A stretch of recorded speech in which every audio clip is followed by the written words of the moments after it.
بسم الله الرحمن الرحيم. مشاهدينا الأعزاء أيها الحفل الكريم، السلام عليكم ورحمة الله تعالى وبركاته، وأسعد الله مساءكم بكل خير. نحييكم من هنا من أرضية ميدان الشحانية لسباقات الهجن العربية الأصيلة، حيث نتواصل مع حضراتكم في هذا السباق المحلي الرابع، والجوائز العينية القيمة السيارات التي رصدت للأشواط العشرة الأولى لسن اللقاية في هذا المساء.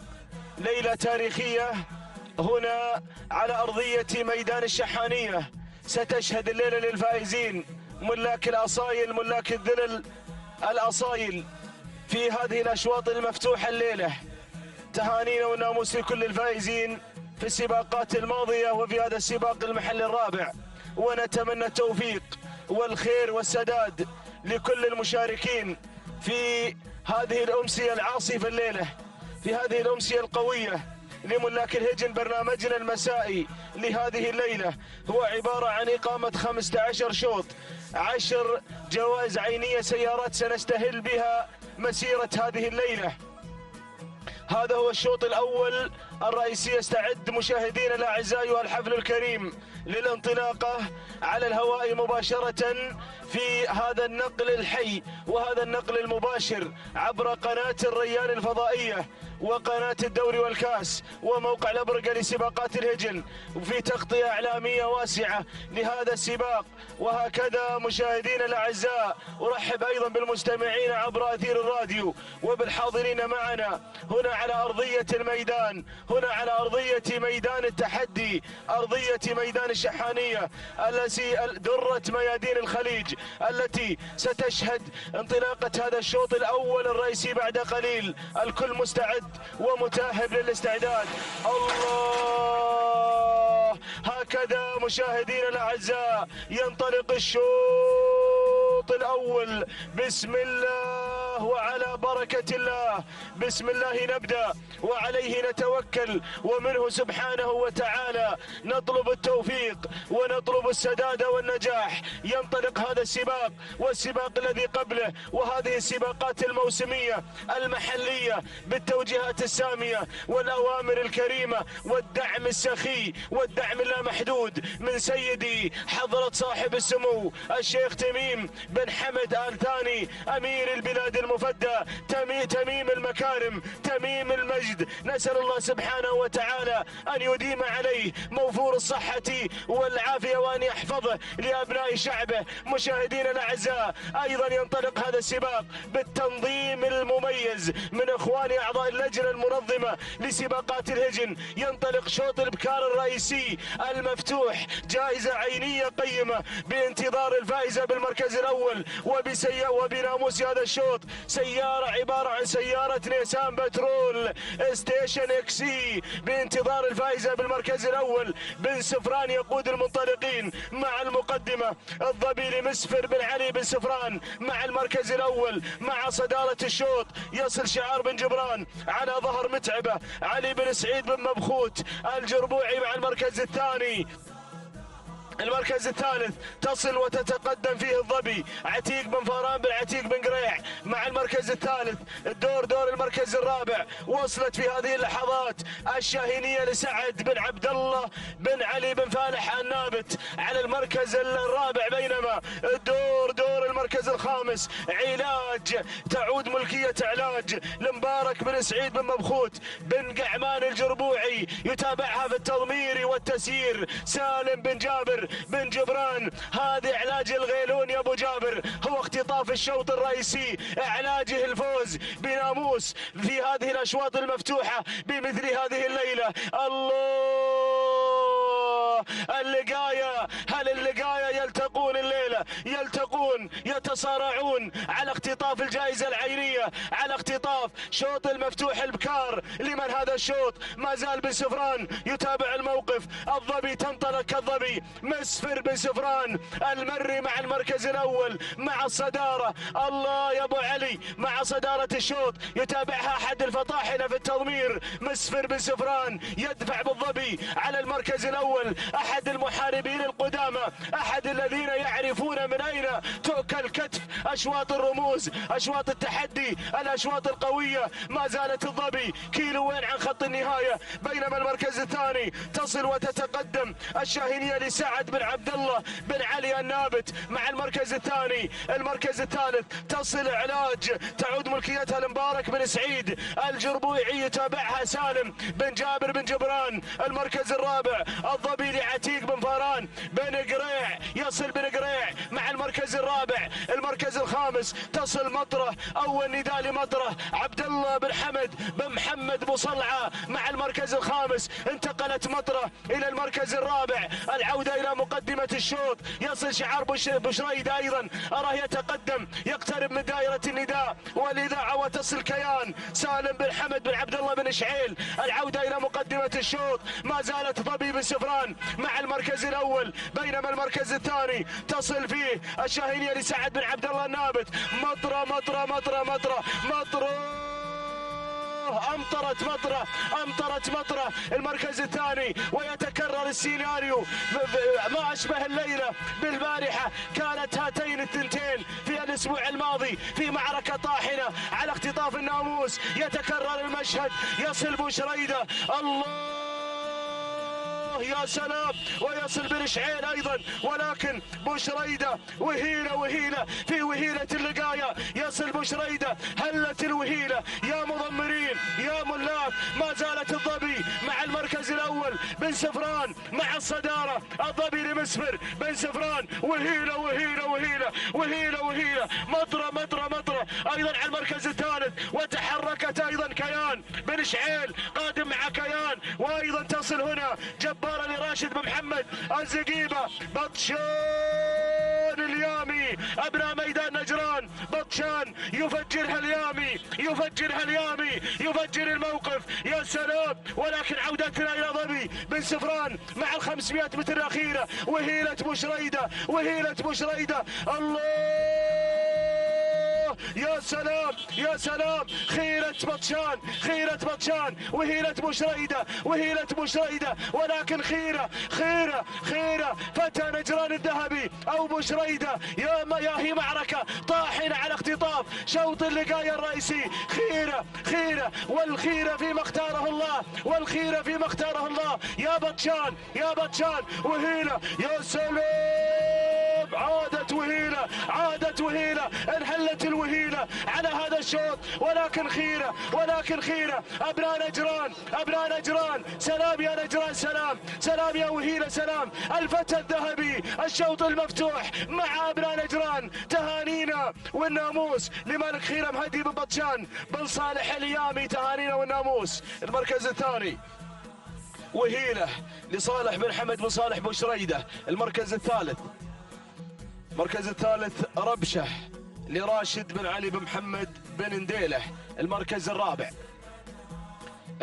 الرابع الظبي لمسفر بن علي بن سفران. المركز الخامس كيان لسالم بن حمد بن عبد الله بن شعيل. هذه نتيجتنا ايها الاعزاء ايها الحفل الكريم للخمسة المراكز المتقدمة الاولى، بينما الجوائز النقدية القيمة حتى المركز العاشر. اذا معركة طاحنة دارت رحاها على انتزاع السيارة والشوط المفتوح في مساء هذه الليلة. حضروا أبناء نجران الفتى الذهبي مع خيرة، وحضرت وهيلة مع أحد خبراء وأحد فطاحلة الملكية والتضمير صالح بن حمد بوشريدة. تهانينا والناموس لمالك خيرة مهدي بن بطشان بن صالح اليامي قطعت المسافة في توقيت زمني مميز 5 دقائق 51 ثانية 61 جزء من الثانية. تهانينا والناموس لمهدي بن بطشان بن صالح اليامي، تهانينا يا فتى نجران الذهبي، والتهاني موصولة لعلي بن بطشان بن صالح اليامي ولبطشان بن صالح اليامي. تهانينا والناموس وسلام يا نجران سلام. المركز الثاني وصلت في المركز الثاني وهيلة، قطعت المسافة في 5 دقائق 52 ثانية 11 جزء من الثانية. التهاني والناموس لصالح بن حمد بوشريدة، ما قصرت وهيلة الليلة، قدمت عرض تشكر عليه. تهانينا أيضا لمن تابعها حمد بن صالح بوشريدة في هذا الشوط الحساس. المركز الثالث وصلت في المركز الثالث ريشة، وصلت في المركز الثالث، قطعت المسافة في 5 دقائق 54 ثانية 99 جزء من الثانية. تهانينا لمالك ريشة راشد بن علي بن محمد بن نديلة. تهانينا والناموس لجميع الفائزين بالفعل. كان شوطا ناريا في هذا المساء، وشوط القعدان يستعد للانطلاقة. وانقل الميكروفون لاخي وزميلي مطلق العنزي. بسم الله الرحمن الرحيم. شكرا اخي وزميلي محمد بن بريك المري. ايها الاخوه المتابعون مشاهدينا الكرام في كل مكان، اسعد الله مساكم جميعا بكل خير. مساء الاشواط الرئيسيه، مساء الناموس، مساء المتعه والاثاره، من هنا من ارض ميدان التحدي، درة ميادين الخليج، ميدان الشحانيه، حيث يحتضن اليوم الاشواط الرئيسيه في محلنا الرابع، وانطلاقه موفقه لشوطنا الرئيسي الاول الخاص بالقعدان، بعد ان نهني ابناء نجران والفتى الذهبي بطشان بن صالح اليامي على انتزاع وتحقيق خيره ناموس الشوط الاول الرئيسي الخاص بالابكار. لينطلق على بركه الله شوطنا الرئيسي الاول، شوط لا يقل اهميه يا اخواني عن الشوط الماضي، شوط له وضعه الخاص، له وضعه الخاص. يا سلام، جائزة الشوط سيارة لصاحب المركز الأول، عبارة عن سيارة نيسان بترول ستيشن آخر موديل لمن يحقق الناموس. جوائز نقدية قيمة حتى المركز العاشر. ننطلق على بركة الله بعد أن قطعنا الكيلومتر الأول من ال4 كيلومترات على الصدارة والمقدمة. يقود الأسماء الكايد بشعار سعد بن مبارك بالضعيف آل نابت المري.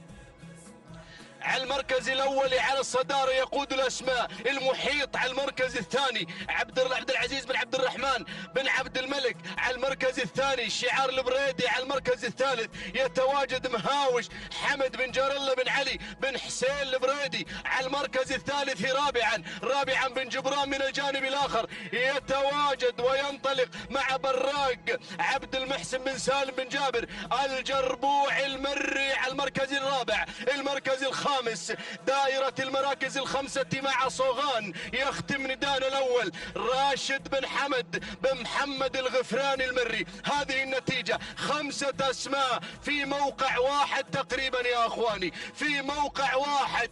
الكل يترقب، الكل يتابعون هذه الأسماء التي تنطلق في شوطنا الرئيسي الأول. الشوط الأول غير وناموسي غير، شوط رئيسي بالشحانية. ماذا تريد أنت من هذه الانطلاقات إلا الفوز بالشوط الرئيسي؟ شوط حساس وسيارة وناموس ولا أروع في يوم مبارك، يوم الجمعة. يا سلام، السيارة بالانتظار يا بالضعيف، السيارة بالانتظار.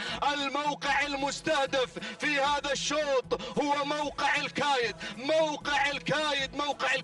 اللي يحتل الصدارة. موقع خطير ولكن جميل هذا الموقع، جميل هذا الشعار العنابي. يا عذابي من الشعار العنابي. على المركز الاول ينطلق على الصدارة سعد بن مبارك بالضعيف آل نابت المري. المركز الثاني صوغان مع المركز الثاني، هذا بالشعار راشد بن حمد بن محمد الغفراني المري. المركز الثالث من العمق الشعار الغرفاوي على المركز الثالث، وشعار بن جبران يتدخل على المركز الرابع. المركز الخامس البريدي على المركز الخامس بشعاره مع مهاوش، وتغيير حصل مع حاضر. بن هاملة حاضر اليوم، بن هاملة حاضر صالح بن حمد بن مبارك بن هاملة المري على المركز الخامس. بدأنا بالانعطاف مع الكوع الأخير إلى خط النهاية. لوحة الإعلان عن خط النهاية. بن جبران خطير يا أخواني، بن جبران خطير اللي يحتل المركز الثاني. هذا خطير للغاية، شعاره خطير مرعب الشعارات. شعار بن جبران على المركز الثاني ينطلق مع براق. حضر أيضا من الأسماء المرشحة، من الأسماء الخطيرة. البريدي قادم، والبطين قادم أيضا، والعطية قادم، ولكن بن جبران على المركز الأول يجوب الميدان مع انطلاقة هذا الاسم، مع براق. العمال قادم، أهالي عجائب قادمين، العطية قادم، الناموسي لاين. الله الناموس في الشوط الرئيسي الأول لمن من هذه الأسماء. الله اتجمل يا مجمل يا زيد يا بن محسن يا لنديلة. واللحظات الأخيرة الناموس حاير.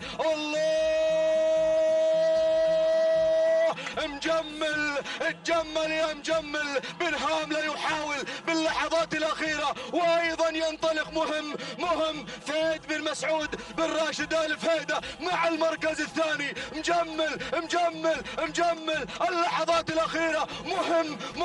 مهم في الشوط المهم، ينتزع ويحقق الناموس. فهيد بن مسعود بن راشد آل فهيدة المري. الشوط الرئيسي مع مهم في هذا المساء الجميل، يحقق ناموس الشوط الأول الرئيسي. المركز الثاني مجمل بالمركز الثاني لزيد بن محسن بن علي بن طيثاب لنديلة. المركز الثالث حاضر لصالح بن حمد بن مبارك بن بعيان النابت المري شعار بن هاملة. المركز الخامس او الرابع، المركز الرابع مطلوب لمحمد بن خالد بن عبد الله العطية. المركز الخامس وصل العمال لخليل بن سالم بن محمد بن حمد البطين. تهانينا والناموس لجميع الفائزين. إذن تهنئة خاصة نزفها لمالك مهم الذي فاز وحقق ناموس الشوط الأول الرئيسي الخاص بالقعدان بعد معركة طاحنة مع مجمل في اللحظات الأخيرة في شوط مهم ينتزع الشوط الرئيسي الأول. تهانينا والناموس لمالك مهم فهيد بن مسعود بن راشد آل فهيدة المري. التوقيت الزمني 5 دقائق 50 ثانية 31 جزء من الثانية. هذا هو توقيت مهم. تهانينا والناموس. المركز الثاني مجمل بالمركز الثاني زيد بن محسن بن علي بن طيثاب لنديلة. التوقيت الزمني 5 دقائق 50 ثانية 41 جزء من الثانية. تهانينا والناموس لزيد بن محسن بن ديلة. المركز الثالث 5 دقائق 50 ثانية 91 جزء من الثانية. هذا هو حاضر بشعار صالح بن حمد بن مبارك بن هاملة آل نابت المري. تهانينا والناموس للجميع. إذن الشوط الرئيسي الأول يذهب في هذا المساء. شوطنا الأول يذهب مع مهم بشعار فهيد بن مسعود بن راشد آل فهيدة المري محققا ناموس الشوط الرئيسي الأول. بسم الله الرحمن الرحيم. متابعينا مشاهدينا الأعزاء، أسعد الله مساكم وجميع أوقاتكم بكل خير. أحييكم وأرحب بكم أجمل وأطيب تحية، فسلام من الله عليكم ورحمته تعالى وبركاته. من هنا من على أرضية هذا الميدان، ميدان التحدي، ميدان الشحانية لسباقات الهجن العربية الأصيلة، رياضة الماضي، طموح المستقبل، فخر للأجيال. متابعينا الأعزاء، ينطلق شوطنا الثالث للقاية الأبكار، ومن مسافة 4 كيلومترات. جائزة هذا الشوط نيسان باترول ستيشن. انطلقت هذه الأسماء، اندفعت هذه الشعارات، على بركة الله انطلق واندفع مع المركز الأول العكلة بشعار مسفر بن علي بن مسفر بن سفران المري، يقدم لنا العكلة على أول الأسماء، على أول التحديات. المركز الثاني تصل دمعة عبد الله بن ناصر بن خميس السنيدي. يصلون أبناء السلطنة، أبناء عمان. مرحبا بجميع الضيوف القادمين من أجل المشاركة، مرحبا بالضيوف. المركز الثالث وصلت في هذه اللحظات، تتقدم في هذه الأثناء وتنطلق مع المركز الثالث الجازي سعد بن سعيد بن سعد الرفادة المري، يقدم لنا الجازي مع المركز الثالث. المركز الرابع تصل وتنطلق نجود محمد بن سعد بن محمد بن سالم بن سعد، يقدم لنا نجود على رابع الأسماء. المركز الخامس تصل في هذه اللحظات عجائب، عجائب يا عجائب، عجائب يا عجائب.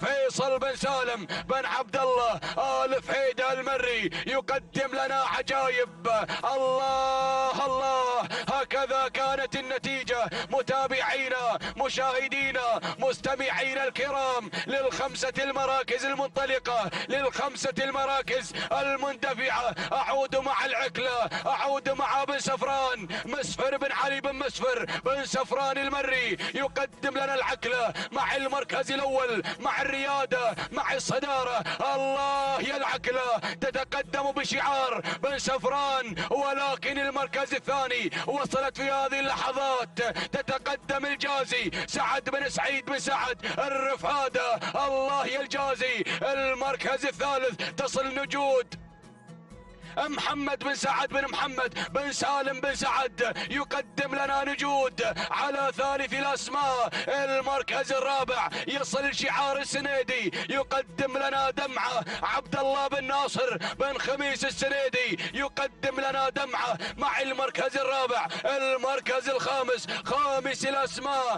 تصل عجائب، عجائب مع المركز الخامس. فيصل بن سالم بن عبد الله آل فهيدة المري، ويتقدم شعار الشنجل، ولكن بن سفران، بن سفران الله يتقدم مع المركز الأول، يغادر مع المركز الأول مع العكلة. من تتقدم متحكمة بهذا الانطلاق، متحكمة بهذا الانطلاق وبهذا الاندفاع. مسفر بن علي بن مسفر بن سفران يقدم لنا في هذه اللحظات العكلة. وصلت الأسماء، وصلت الشعارات، تصل في هذه اللحظات الجازي، الجازي ونجود. الجازي مع المركز الثاني سعد بن سعيد بن سعد بن رفادة، بن رفادة واصل مع المركز الثاني. 1200 ما تبقى عن خط النهاية، ما تبقى عن النيسان باترول. نجود مع المركز الثالث، تصل بشعار في هذه اللحظات محمد بن سعد بن محمد بن سالم بن سعد،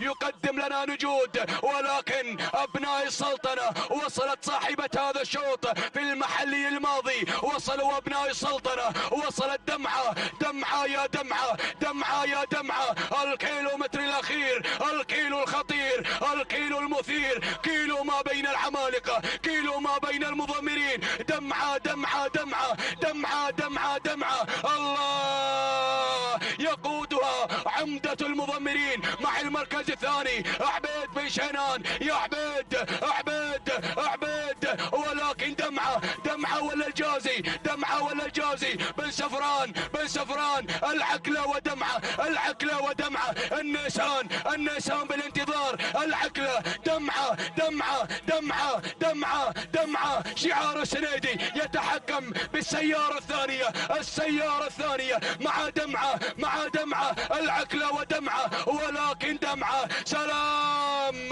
يا عمدة المضمرين، سلام، سلام، سلام يا دمعة، سلام، سلام يا أبناء السلطنة. سلام النيسان مع دمعة مع دمعة مع دمعة. سلام يا دمعة. سلام يا عبيد يا بن شينان. والنقطة الرابعة لهذا الشعار وللمضمر العمدة عبيد بن شينان المري. سلام يا دمعة. سلام تهانينا والناموس والنيسان مع دمعة. النيسان مع ابناء السلطنة. النيسان معك يا عبيد. تهانينا والناموس على هذا الفوز والانتصار. المركز الثاني وصلت فيه شديدة عبد المحسن بن سالم بن جابر المري. المركز الثالث كحال سعد بن سعود بن حمود بن شافي الشافي. المركز الرابع العكلة مسفر بن علي بن مسفر بن سفران. المركز الخامس العنود سعيد بن علي بن سعيد الفهيدي الهاجري. إذا متابعينا مشاهدينا الاعزاء تهانينا والناموس لمالك دمعة عبد الله بن ناصر بن خميس السنيدي، وتهنئة للمضمر العمدة عبيد بن شينان من قدم لنا دمعة بهذا الأداء الكبير، بهذا الأداء المثير. والنقطة الرابعة والسيارة الثانية. سلام يا دمعة. 5 دقائق 56 ثانية 6 أجزاء من الثانية توقيت دمعة من حققت الناموس في هذا الشوط. المركز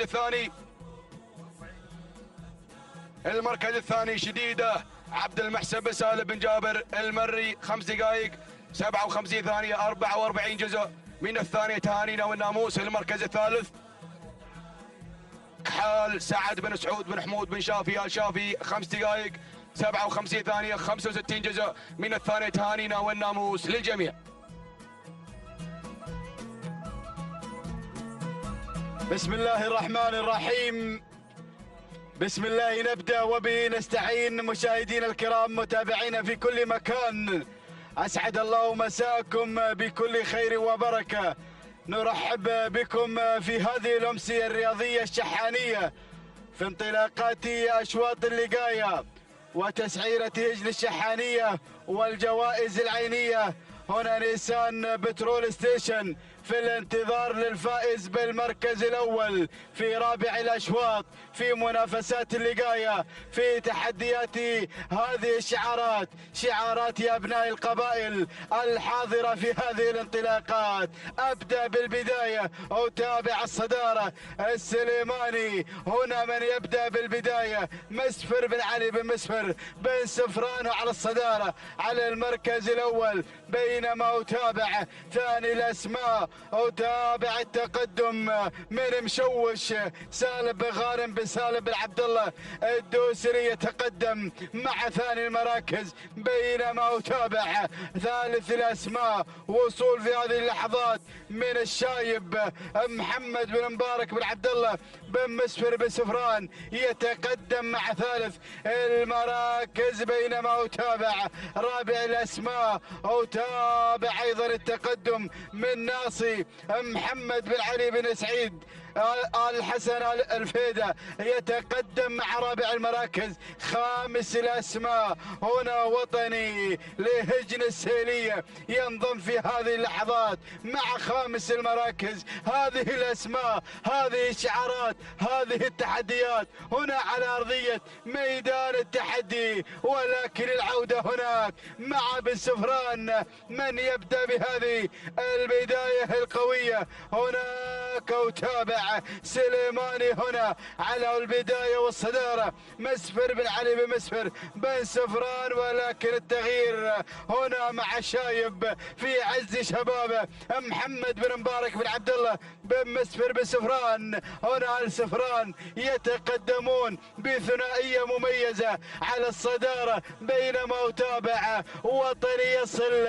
هجن السيلية تصل بشعار اللورد يتقدم هنا مع ثالث المراكز. شوف الخوف القادم. وتابع مشاهدينا الكرام في هذه اللحظات بدران يصل، عبد الله بن علي بن حمد بن جابر العذب قادم مع هذه اللحظات، ولكن نتابع التقدم هنا، وتابع الله هنا الوسيل، وصل الوسيل محمد بن ناصر بن مبارك بن حمود الشافي ينضم في هذه اللحظات. وتابع الاسماء، الشعارات قادمه، الهجوم والنيسان في الانتظار. 1200 ما تبقى عن خط النهايه. بن سفران يغادر، ينطلق هناك مع الشايب على البدايه.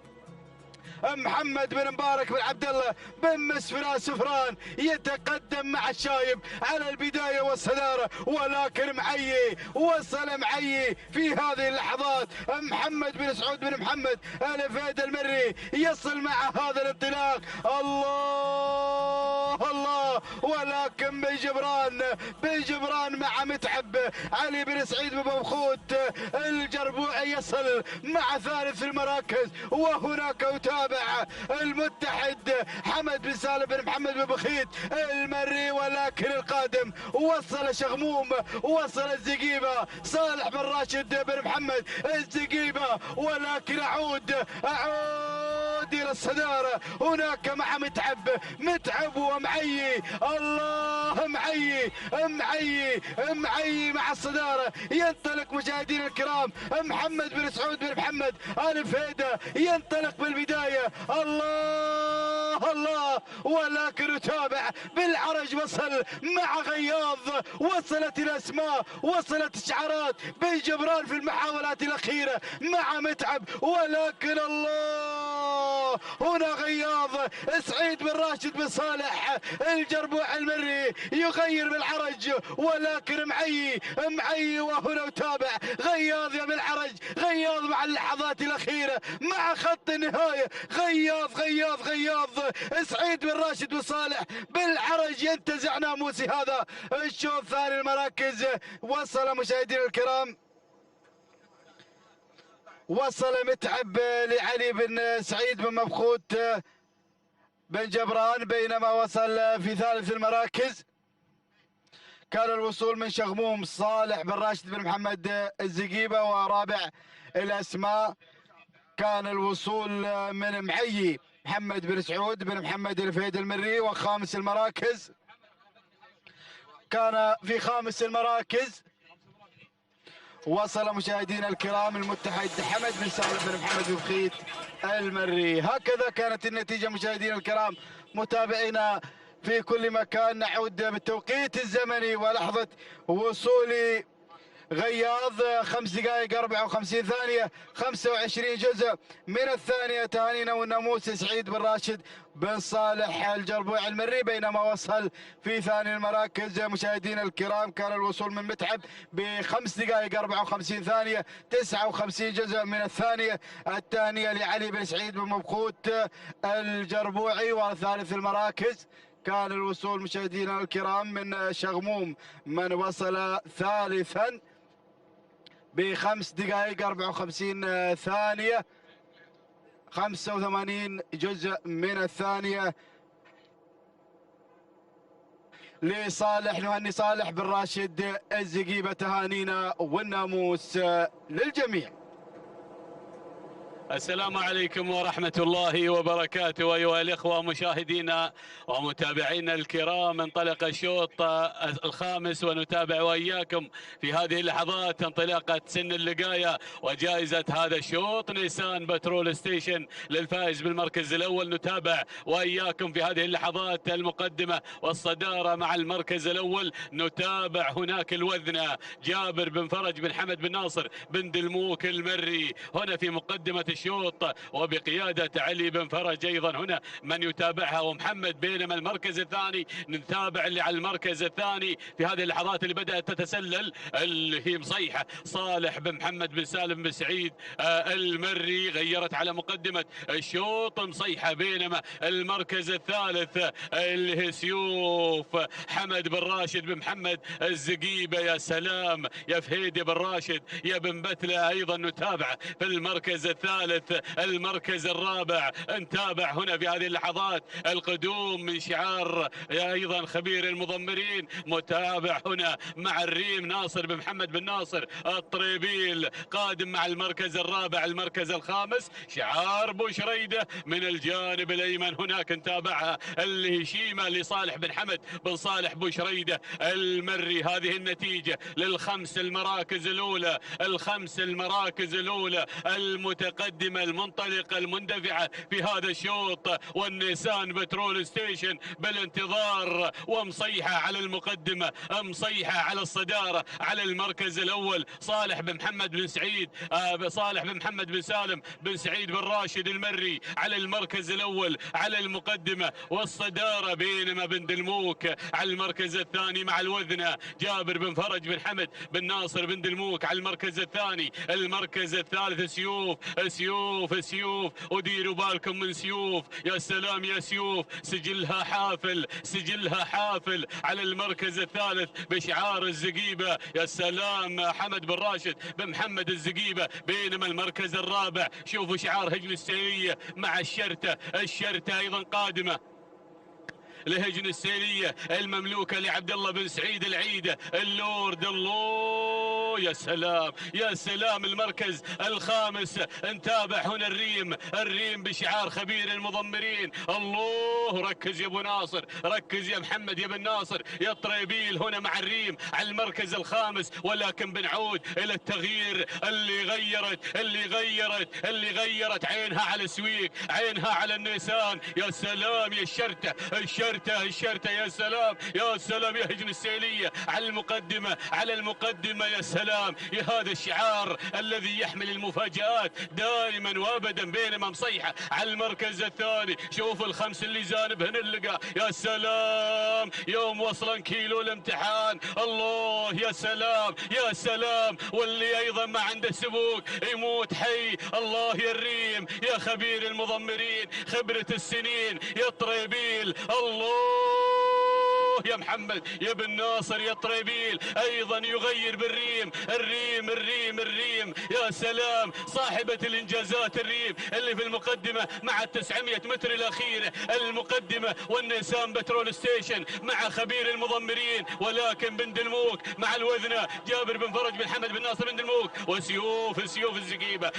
الزقيبة يا سلام يا سيوف من الجانب الايمن. يا سلام. لكن بن دلموك حرك ايضا القدوم. ولكن الله يا الوذنة لجابر بن فرج بن حمد بن دلموك. السيوف على المركز الثاني بشعار الزقيبة. ولكن بن جبران قادم. بن جبران هنا مع فزاعة عبد المحسن بن سالم بن جبران المري. المركز الرابع هنا بوشريدة قادم مع شيمة. ولكن بن دلموك الله يا علي يا بن فرج ويا محمد يا بن فرج على هذا الاداء.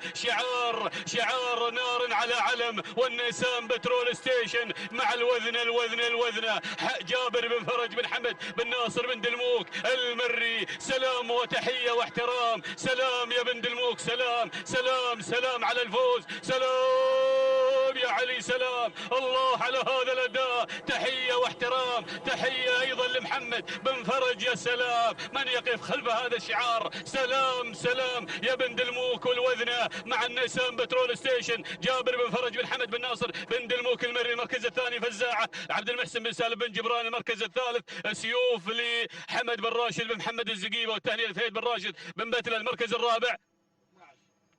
المركز الرابع وصلت شيمة صالح بن حمد بوشريدة. المركز الخامس المركز الخامس مغثة عبد العزيز بن كردي بن طالب المنخس المري. يا هذا الشوط، يا هذا التحدي والتنافس، ولكن الوذنة بطلة هذا الشوط، بطلة هذا الشوط. من انتزعت النيسان والفوز. الله، يا سلام يا سلام، يا هذا الشوط شاهدنا الإثارة والمتعة وشاهدنا الوذنة. من انتزعت نيسان هذا الشوط، والتهنئة موصولة لمالك الوذنة جابر بن فرج بن حمد بن ناصر بن دلموك المري. سلام وتحية واحترام لهذا الشعار. من انتزعت الفوز بكل جدارة واستحقاق وتوقيتها الزمني نشاهدها ونحييها ونحيي جماهيرها، أيضا تشاهدون جماهيرها أيضا، وهذا الشبل الذي أيضا يقف خلف هذا الشعار بهذا الناموس الغالي. توقيتها الزمني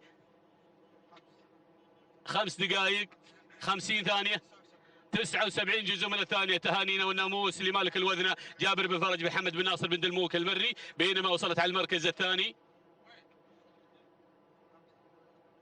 اللي وصلت على المركز الثاني فزاعة، توقيتها الزمني 5 دقائق 53 ثانية و50 جزء من الثانية. تهانينا والناموس لمالك فزاعة عبد المحسن بن سالم بن جبران المري. المركز الثالث وصلت السيوف، توقيتها الزمني 5 دقائق 54 ثانية 68 جزء من الثانية. تهانينا لمالك السيوف حمد بن راشد بن محمد الزقيبة. بسم الله الرحمن الرحيم. بسم الله نبدأ وعليه نتوكل ومنه نطلب السداد والتوفيق يا رب العالمين. انطلق حفلنا الكريم الشوط السادس بتعداد أشواط ومنافسات وتحديات سن اللقاية. هذا الملتقى الجميل لشعارات يا أبناء القبائل، لشعارات وتحديات أشواطنا العامة، مع انطلاقة فعاليات شوط جديد وسيارة جديدة مع منافسات هذا المساء. لنبدأ معكم وبحضراتكم مع الأسماء الخمسة الأولى المتقدمة، متمنين لجميع الإخوان المشاركين التوفيق في هذه الانطلاقات. أول المراكز من يحمل الرقم 5 منادي منادي منادي، ينادي للنداء، ينادي للسيارة بانطلاقة شعار القمرة، شعار البزرزمان. يحضر مع البداية مع حضور منادي صالح بن حمد القمرة، يقدم لنا شعاره على البداية وعلى المقدمة والصدارة. المركز الثاني الله يا شاهين، السلالة الشانية الحاضرة مع تحديات وانطلاقات ومنافسات هذا المساء. محمد بن سعيد الفسل المري يقدم لنا شعاره. المركز الثالث من خطف المركز الثاني، يا مرحبا يا مرحبا بشعار وذنة. يحضر هذا الشعار مع فاهم الانطلاقات، فاهم التحديات بالشعار الشطرنجي، ليبدأ بملاعبة الشعارات بانطلاقاته وتحدياته. ناصر بن فرج بن دلموك يقدم لنا أيضا شعار أيضا والوذنة من فازت معنا في الشوط الماضي. يحضر بانطلاقته المركز الثالث تقدم شعار الفصل.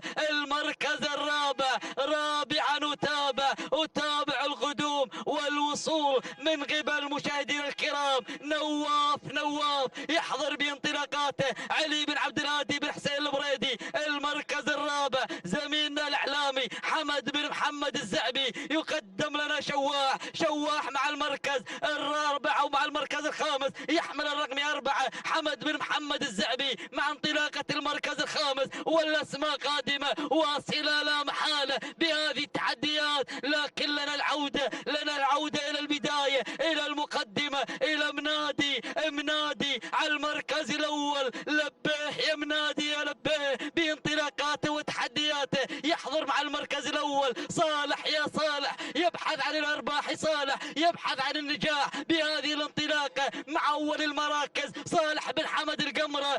المركز الثاني وصل مشاهدينا الكرام، وصل بن بجاج، وصل بهذه اللحظات شعاره لأول نداء ليتقدم مع شاهين بشعار يملأ العينين بقدومه وبتحدياته. شاهين لعامر بن علي بن عميران بن بجاج آل فهيدة، ينطلق من فهيدة بانطلاقات الفهود، بانطلاقات الأسود. المركز الثالث الزعبي خادم على المركز الثالث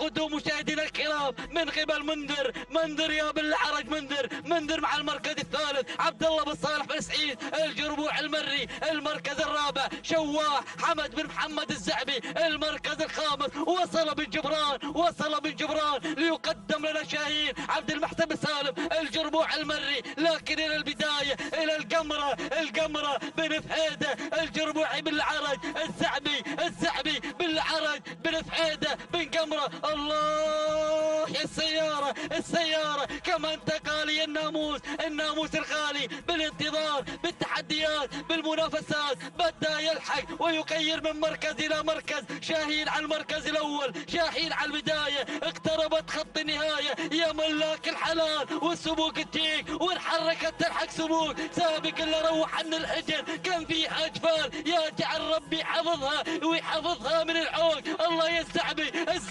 الزعبي روح يا حمد السياره النيسان الله يا شواح مع الارباح حتى هذه اللحظات مع النجاح نجح حتى هذه اللحظات. حرك يا حمد حرك السياره السويك النيسان بالانتظار خط النهايه خط النهايه. عانق هذا الشعار العنابي. يا عذابي يا الزعبي خطف السياره التاليه لك من زملائك من عربه النخل ومن مخرج هذا السباق بن خزينه. الثاني لعلي بن محمد الزعبي ولزميلنا حمد بن محمد الزعبي على هذا الفوز المستحق. المركز الثاني وصل منادي صالح بن حمد القمر. المركز الثالث كان الوصول من قبل منذر لعبد الله بن صالح بالعرج. المركز الرابع وصل مشاهدينا الكرام حاجب لراشد بن بطل حسن. المركز الخامس كان الوصول من قبل العابر لسعود بن ثيد بن مبارك بن رملان. يا مرحبا بعودة العابر للمنافسات بعد غيابه. إذا مشاهدينا الكرام متابعينا الأعزاء شاهدنا وتابعنا معكم شواح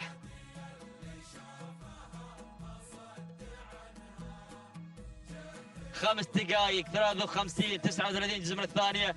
الثاني تبريكات لحمد بن محمد الزعبي والثانية لعلي بن محمد الزعبي منادي. وصل على المركز الثاني 5 دقائق 54 39 جزء من الثانية. الثالث تبريكات لصالح بن حمد القمرة. ثالثا وصل الشعر بالعرج 5 دقائق 54 49 جزء من الثانية. الثاني والتبريكات لمالك منذر عبد الله بن صالح بن سعيد الجربوع المري. إذا هكذا كانت المنافسات وهكذا كانت التحديات. وشوط جديد ينطلق والزميل بسام الشمري. بسم الله الرحمن الرحيم. أيها الحفل الكريم مشاهدينا مستمعينا الأفاضل أسعد الله مساءكم بكل خير وبركة. أرحب بكم أجمل ترحيب بهذه الانطلاقات المميزة بهذه الأمسية التراثية الجميلة التي شاهدنا بها التحدي والمنافسة مع هذه الشعارات الكبيرة والمميزة الحاضرة في هذا العالم الساحر. انطلاقة الشوط السابع لفئة اللقاء إبكار ينطلق من مسافة 4 كيلومترات. الرحلة المتواصلة مع هذه الأسماء الباحثة عن السيارة التي رصدت لصاحبة المركز الأول من بين هذه الأسماء المندفعة والمتواجدة في هذا التحدي بهذه المنافسة في هذا التألق والإبداع مع هذه الشعارات الجميلة. نبدأ مباشرة مع البداية، نبدأ مع التحدي ومع الصدارة مباشرة. تتواجد هيبة بشعار راشد بن صالح بن حمد الدعباء المري يتواجد باندفاعة المركز الأول. بينما المركز الثاني شعار بشريدة مع الباسلة صالح بن حمد بن صالح بشريدة يتواجد مندفعا مع المركز الثاني. بينما المركز الثالث القادمة والمتواجدة بشاير بشعار جابر بن فرج بن جابر الحنزاب المري مع المركز الثالث. بينما المركز الرابع الحسينية لفهد بن علي بن شفيع بن سعيد آل فهيدة يتقدم مشاركا مع الحسينية على المركز الرابع من المركز الخامس، انتقل مباشرة مع المدينة لسالم بن علي بن سعيد. آل بريس المري ياتي مباشرة في هذه المنافسة مع المرتبة الخامسة. شعار بن حلفان والمبدع حاضر ومتواجد في هذا التحدي الكبير. هذه نتيجة مشاهدينا مستمعين الافاضل للخمس المراكز الاولى، للخمس الاسماء الكبيرة، للخمس النجوم يا ابو عبد الرحمن. تابع هذا التحدي وتابع هذه المنافسة في هذا التحدي الكبير، في هذه الامسية التراثية المتميزة، في هذا التألق والابداع، في هذا المساء المميز مع هذه الشعارات. نعود مع البداية، نعود مع المقدمة والصدارة مباشرة. اول المراكز الإحسانية مع بن شفيع في القيادة والريادة، تندفع في مقدمة هذا الشوط، تغير الى الصدارة مباشرة بقيادة فهد بن علي بن شفيع بن سعيد آل فهيدة مع المركز الاول، بينما الدعبة صالح بن راشد الدعبة يقدم لنا هيبة القادمة، ولكن المدينة المبدع حاضر، المبدع متواجد، المبدع دائما يقدم لنا المدينة في هذا الانطلاق، في هذا التحدي بقيادة سالم بن علي بن سعيد. آل بريس المري بن حلفان يتواجد في هذا التحدي. هيبة الدعبة على المركز الثالث تستعيد المركز الثاني وعينها على صدارة. راشد بن صالح بن حمد الدعبة مع هيبة في هذه المنافسة يتواجد مع انطلاقة هيبة، بينما المركز الرابع بشريدة مع الباسلة لصالح بن حمد بن صالح بشريدة العذبة يتواجد مع المركز الرابع، بينما المركز الخامس وصلت منصورة من تبحث عن الانتصار. مبارك بن صالح بن ناصر الاخدادي الهاجري يتواجد في معركة هذا الشوط من اجل الناموس ومن اجل الانتصار. وصلوا هل الطلائب طلابة الناموس قادمين حاضرين متواجدين من اجل السيارة.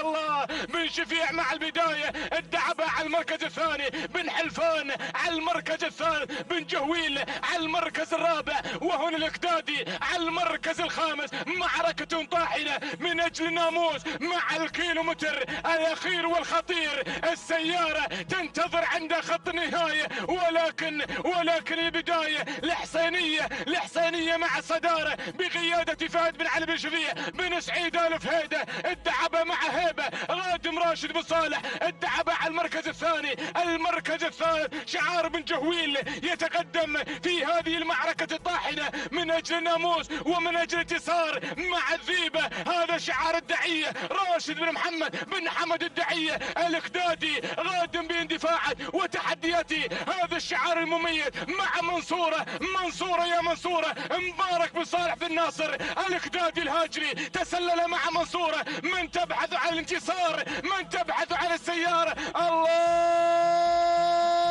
الله شعاري غياض غادم بالعرج. سعيد بن راشد بالعرج المري يتقدم مع الدوحة، ولكن الدوحة غادمة صاحبة الشوط الرئيسي في السباق الماضي مع بن نابت صالح بن محمد بن سعيد نابت المري، ولكن نعود مع هنا بالعرج القائد في مسيرة هذا الشوط، الامتار الاخيرة، الامتار الخطيرة. الله سعيد بالعرج هنا، سعيد بن راشد بالعرج المري. والنقطة الثانية السيارة معاك يا بالعرج. اسعد الله مساءك وتهانينا والف مبروك لسعيد بن راشد بالعرج المري على فوزه بانتصاره بناموس هذا الشوط. المركز الثاني وصلت الدوحة لصالح بن محمد بن سعيد نابت المري. المركز الثالث منصورة لمبارك بن صالح بن ناصر اقدادي الهاجري. المركز الرابع وصلت الفاتن لمحمد بن علي بن حمد آل فهيدة المري. المركز الخامس بن شايل لعلي بن صالح بن مسعود الغفراني المري. هكذا مشاهدينا الكرام مستمعينا الافاضل في معركة هذا الشوط، فكان سعيد بالعرج حاضرا متوجا بناموس هذا الشوط.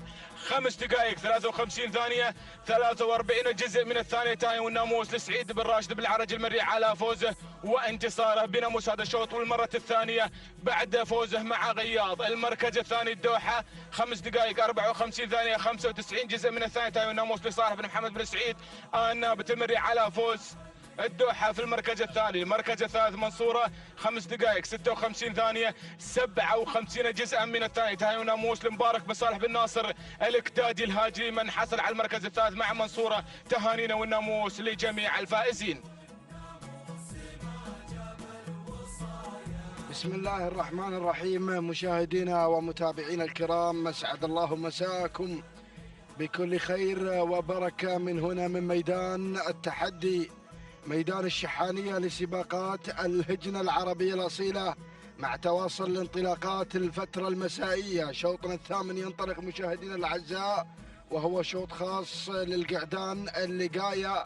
المسافة هي 4 كيلومترات، وجائزة هذا الشوط سيارة نيسان بترول ستيشن تنتظر الفائز بالمركز الأول. نتابع أول المراكز، ملبي للسيد حمود بن طالب بن راشد الفيدة المري على أول المراكز، بينما النقلة مباشرة إلى المركز الثاني. نتابع حصاد للسيد راشد بن علي بن حمد المري على مستوى المركز الثاني، بينما المركز الثالث نتابع مكلف لسالم بن نايف الدوسري على مستوى المركز الثالث، بينما المركز الرابع نتابع المنطلق في هذه اللحظات من خلال هذا التقدم الكبير برق للسيد صالح بن ناجي اليافعي على مستوى المركز الرابع، بينما المركز الخامس نتابع من الجانب الآخر القادم والمنطلق مشاهدينا الكرام من الجانب الآخر. نتابع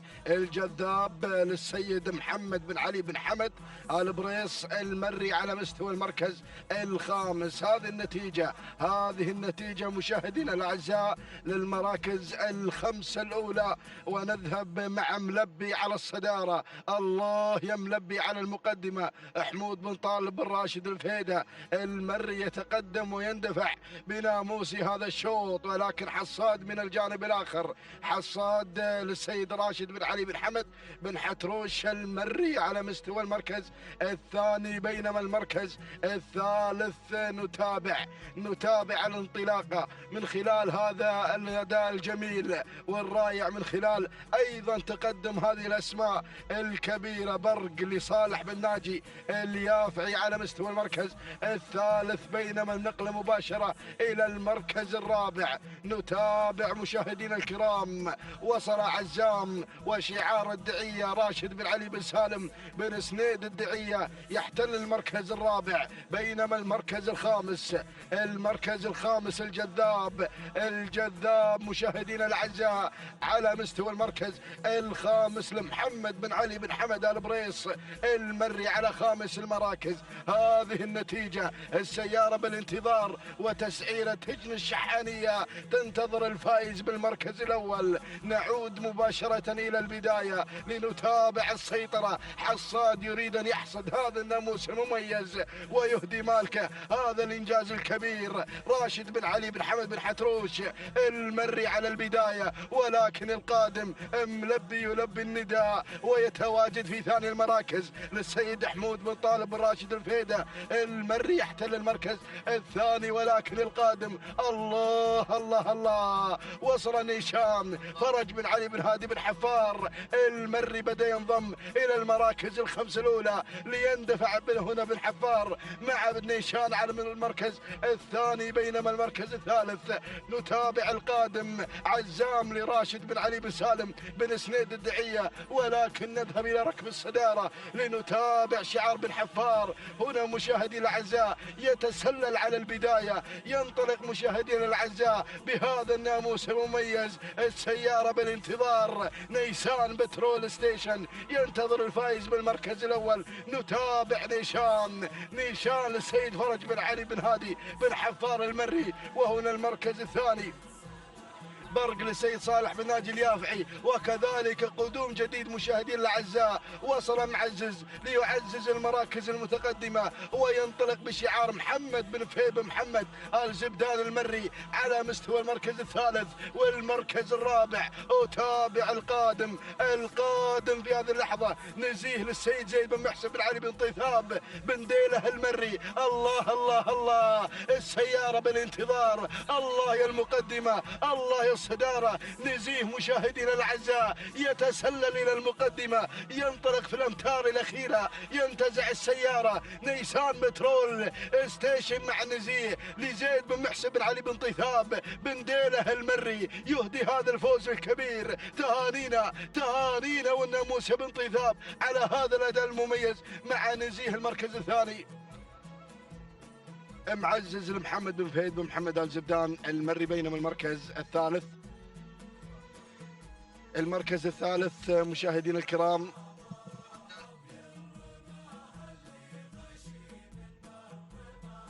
جاء في نيشان لفرج بن علي بن هادي بن حفار المري، بينما المركز الرابع حل في مشاهدينا الاعزاء برق لصالح بن ناجي اليافعي، بينما خامس المراكز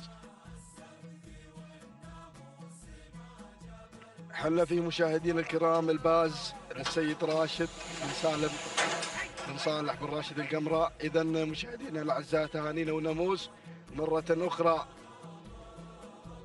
لمالك نزيه زيد بن محسن بن علي بن طيثاب بن ديله، والتوقيت الزمني 5 دقائق 52 ثانية 20 جزء من الثانية. تهانينا والناموس. بينما المركز الثاني حل في مشاهدينا الكرام ومتابعينا الافاضل معزز لمحمد بن فهيد بن محمد آل زبدان، التوقيت الزمني 5 دقائق 53 ثانية 99 جزء من الثانية. تهانينا والناموس. بينما المركز الثالث حل في نيشان لفرج بن علي بن هادي بن حفار المري، 5 دقائق 54 ثانية و33 جزء من الثانية. تهانينا والناموس لجميع الفائزين.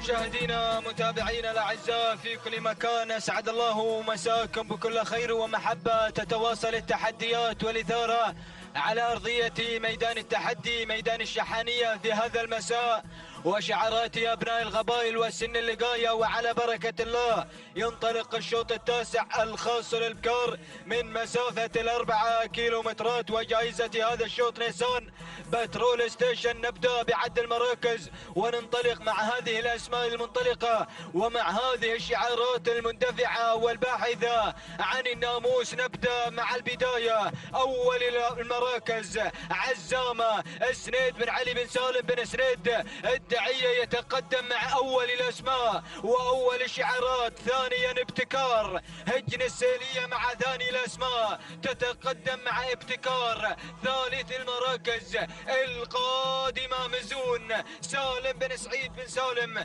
الوارد المري يتقدم مع ثالث الاسماء وثالث الشعارات. رابعا القادمه الصيدليه صالح بن حمد بن صالح بوشريده مع رابع الاسماء. خامس المراكز القادمه والمنطلقه مع خامس الاسماء مهمه فهيد بن مسعود بن راشد آل فهيده المري مع خامس المراكز. هكذا هي النتيجه الاولى مشاهدينا متابعينا الاعزاء للخمس المراكز المتقدمه والمندفعه. ونعود مع الدعيه مع البدايه مع عزامه سنيد بن علي بن سالم بن سنيد الدعيه يتقدم مع اول المراكز. ثانيا ابتكار تنطلق بشعار هجن السيليه مع ثاني الاسماء وثاني الشعارات. ثالث الاسماء الصيدليه بوشريده ينطلق مع الصيدليه على ثالث التحديات. رابع المراكز قادمة نخوة سعيد بن علي بن حمد آل بريس المري يقدم لنا نخوة مع رابع المراكز خامس الأسماء مزون سالم بن سعيد بن سالم المري مع خامس المراكز وخامس التحديات، ولكن المنعطف ما قبل الأخير الدعية على البداية مع أول الأسماء يقدم لنا عزامة سنيد بن علي بن سالم الدعية مع أول المراكز وأول التحديات. ثانيا قادمة الصيدلية تتقدم بشعار صالح بن حمد بن صالح بوشريدة مع ثاني المراكز. ثالثا القادمة والمنطلقة مع ثالث الأسماء مهمة فهد بن مسعود بن راشد آل فهيدة المري. ورابع المراكز القادمة شواهين علي بن محمد بن مهلهل الحايف المري مع رابع المراكز. خامس الأسماء قادمة سلطة خالد بن سعيد بن خالد الشهواني يتقدم مع سلطة مع خامس المراكز وخامس التحديات. الله غير أبو شريدة تقدم مع الصيدلية صالح بن حمد بن صالح بوشريدة. أجواء الكيلومتر الأخير والخطير بوشريدة بدأ بالانطلاق مع الصيدلية صالح بن حمد بن صالح بوشريدة. ثاني الأسماء خادم الحايف يتقدم مع ثاني الأسماء مع شواهين والشهواني خادم مع سلطة والعيدة مع ابتكار. الله السيارة نيسان بترول ستيشن عند خط النهاية. بوشريدة مع البداية. الصيدلية سلطة قادمة ابتكار مع هجن السيلية. الله وصل الحايف وصل بن برقان، ولكن الصيدلية مع أول الأسماء وأول الشعارات صالح بن حمد بن صالح بوشريدة. الحايف غادم مع شواهين. الله يا بن مهلهل غادم مع ثاني الأسماء، ولكن بوشريدة مع الصيدلية. شواهين غادمة شواهين بن مهلهل مع ثاني الأسماء، ولكن بوشريدة النيسان بترول بوشريدة بن مهلهل الحايف مع شواهين مع النيسان. تنطلق شواهين مع الفوز مع الانتصار. بن مهلهل ينطلق مع الانتصار ومع الفوز. سلام بن مهلهل، سلام على هذا الفوز وعلى هذا الانتصار. تهانينا والناموس لمالك شواهين علي بن محمد بن مهلهل الحايف المري على هذا الفوز وعلى هذا الانتصار. ثاني المراكز وصلت الصيدلية صالح بن حمد بن صالح بوشريدة. وثالث المراكز ابتكار هجن السيلية. ورابع المراكز هناك شهاليل محمد بن بخيت بن برقان. وخامس المراكز سلطة خالد بن سعيد بن خالد الشهواني الهاجري. مشاهدينا متابعينا الأعزاء، هكذا هي التحديات والمنافسة على أرضية ميدان التحدي ميدان الشحانية حتى خط النهاية. تهانينا والناموس لمالك شواهين علي بن محمد بن مهلهل الحايف المري. والتوقيت الزمني 5 دقائق 55 ثانية و25 جزءا من الثانية. تهانينا والناموس واسعد الله مساك يا بن مهلهل على هذا الفوز وعلى هذا الانتصار. ثاني الأسماء وصلت الصيدلية بشعار بوشريدة 5 دقائق 55 ثانية و80 جزءا من الثانية. تهانينا والناموس لصالح بن حمد بن صالح بوشريدة. وثالث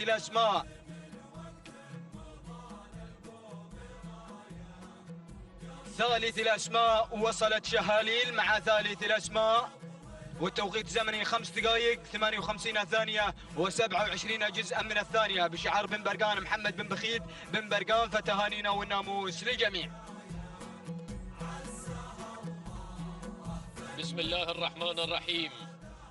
بسم الله نبدأ وعلى بركة الله نستعين. مشاهدينا الكرام، نحييكم بتحية الإسلام، فسلام من الله عليكم ورحمته تعالى وبركاته. نحييكم في انطلاقة أخرى من انطلاقاتنا في هذه الأمسية المميزة على أرضية ميدان الشحانية لسباقات الهجن في منافسات سباقنا المحلي الرابع. ينطلق شوطنا العاشر يحمل لنا تحديات الإبكار مع سن اللقاية.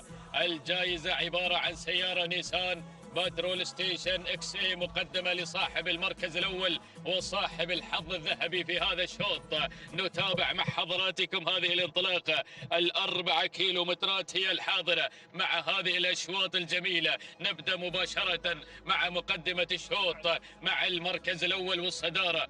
لنتابع التماس في مقدمة الشوط لتركي بن سالم بن حمد الفهيد المري الذي يقدم التماس على مقدمة هذا الشوط، بينما النقلة مع المركز الثاني تصل في هذه اللحظات الدكتورة لحمد بن علي بن جابر بن سالم الحنزاب الذي ينطلق مع الدكتورة على مركز الوصافة، بينما في ثالث المركز الثالث يتابع القادمة متعبة في هذه اللحظات بشعار حمدان بن علي بن محمد الغفراني المري الذي ينطلق مع متعبة على المركز الثالث. وفي رابع المركز الرابع وتابع شعار بوشريدة قادم مع سحابة حمد بن صالح بن حمد بوشريد العذبة من ينطلق على مستوى المركز الرابع، بينما في خامس المراكز يتابع الوصول في هذه اللحظات من خص القادمة في هذه اللحظة. نتابعها بشعار حمد بن غانم بن سلطان الهديفي قادم في هذه اللحظات مع المركز الخامس. هذه النتيجة للخمس المراكز مع انتصاف المسافة، ولكن شوط يحمل التحدي والإثارة على أرضية هذا الميدان في هذا المساء الجميل. نتابع معكم مشاهدينا الأعزاء تحديات سن اللقاية، ونتابع البداية والمقدمة. عودة إلى مقدمة الشوط مع المركز الأول والصدارة. ياهو تحدي مسائي على أرضية الميدان. شوف الإثارة الحاضرة مع خط البداية، ولكن متعبة بدأت مشاهدينا الأعزاء في الاستعراض في هذا المساء الجميل بشعار حمدان بن علي بن محمد الغفراني المري الذي يقدم متعبة في هذه اللحظات على المركز الأول والصدارة، بينما الملاحقة تأتي على المركز الثاني من خلال تواجد الدكتورة على المركز الثاني حمد بن علي بن جابر بن سالم الحنزاب. وفي المركز الثالث التماس لتركي بن سالم بن حمد الفهيد المري، بينما على رابع المركز الرابع وتابع القادمة خاصة لحمد بن غانم بن سلطان الهديفي على المركز الرابع. وفي خامس المراكز تابع الاسم القادم في هذه اللحظة. شوف هذا الهجوم القادم من الاسماء الخلفية التي بدأت هنا أيضا بالاندفاع نحو دائرة الندى. شعار بن جبران بدأ يتقدم في هذه اللحظات من خلال أيضا تقدم وانطلاقة أضواء لجابر بن هضبان بن حمد بن سعيد، يتقدم في هذه اللحظات مع أضواء في هذا الشوط. والله الله الله الله الله الله الله، عودة إلى المقدمة والصدارة في أجواء الكيلو متر الأخير، أجواء الكيلو متر المثير، لحظة الانطلاق نحو خط النهاية، نحو الناموس والانتصار. ياهو شوط وياهي إثارة على أرضية الميدان. نيسان بترول ستيشن بالانتظار لصاحب الحظ الذهبي في هذا الشوط، ولكن عودة مع الصدارة. تابع السرعة والاندفاع الكبير مع انطلاقة التماس في مقدمة الشوط. تركي بن سالم بن حمد الفهيد المري الذي يقدم التماس في المركز الأول وفي صدارة الشوط، بينما نتابع التحدي على المركز الثاني من أضواء في المركز الثاني أيضا بتحدياتها الجميلة بشعار جابر بن هضبان بن حمد بن سعيد الفسل. هذه النتيجة، ولكن الله يا اندفاعة التماس تبغى الناموس. التماس أعلنت المغادرة، أعلنت الانطلاق، حضرت حضور الكبار في هذا المساء في هذا الشوط مع السيارة مع النيسان مع الناموس. هذه التماس مشاهدينا الأعزاء ودعت الجميع بشعار تركي بن سالم بن حمد الفهيد المري. سلام التماس، سلام تهانينا والناموس. أسعد الله مساك على هذا الفوز وعلى هذا الانتصار. المركز الثاني من وصلت أضواء لجابر بن هضبان بن حمد بن سعيد الفسل. المركز ثالث المراكز كان من نصيب الشاهينية لعلي بن حمد بن علي بن حفار المري. المركز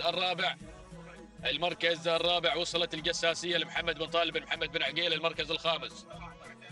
المركز الخامس غزوين لسعيد بن محمد بن سعيد آل نابت. هذه نتيجتنا مشاهدينا الأعزاء للخمس المراكز، ولكن التماس حددت مسار الشوط في أجواء الكيلومتر الأخير، وانطلقت بكل سرعة وبكل تحدي. هنا مشاهدينا الأعزاء لحظة الفوز والانتصار، هنا نتابع معكم مشاهدينا الكرام ملخص الإعادة والتوقيت الزمني، لحظة وصول التماس إلى خط النهاية، منتزع الفوز والنيسان بترول ستيشن في 5 دقائق 52 ثانية 74 جزءا من الثانية توقيتها من 4 كيلومتر. تهانينا والناموس لتركي بن سالم بن حمد الفيد المري على فوز التماس بالمركز الأول في هذا الشوط، بينما ثاني المراكز وصلت أضواء وتوقيتها الزمني 5 دقائق 56 ثانية 46 جزءا من الثاني. تهانينا لجابر بن هضبان بن حمد بن سعيد الفسل على فوز أضواء بالمركز الثاني. أما ثالث المراكز من وصلت في المركز الثالث الشاهينية وتوقيتها الزمني هو 5 دقائق 58 ثانية 26 جزء من الثاني. تهانينا لعلي بن حمد بن علي بن حفار المري.